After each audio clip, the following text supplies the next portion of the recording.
ჩემ პატარებო, მთელი წელი ველოდით ქვენთან შეკვეტრას.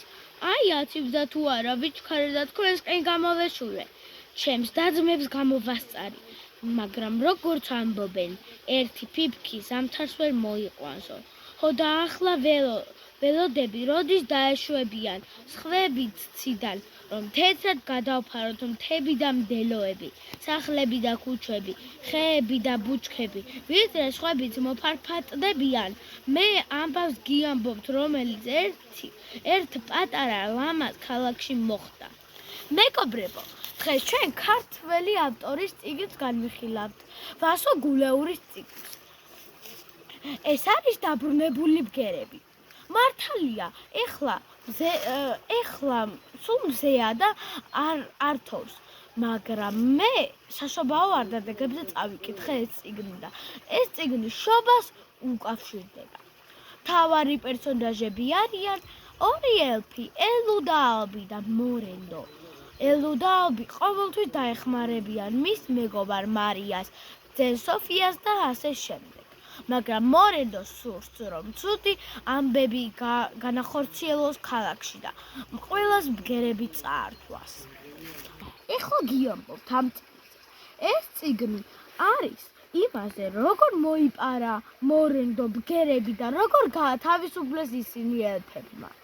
ძალიან საინტერესო წიგნია, პატარა, მაგრამ საინტერესო და საყვარელი. ეხლა ვასო გულეური ლექსებსაც კი წერს, ხო და მე წაგიკითხავთ ამ წიგნში ერთ-ერთ ლექსს.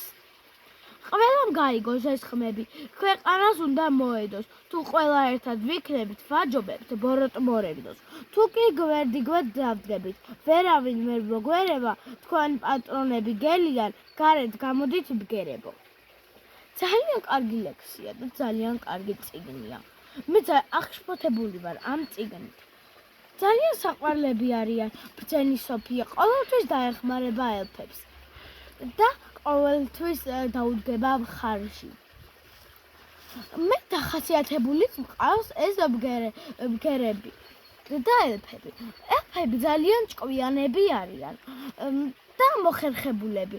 ბრძენ სოფიას კიდე ყველაფერი აქვს, ყველა წიგნი და ყველა სიტუაციიდან გამოძრომა შეუძლია, ისე რომ არავინ დაშავდეს.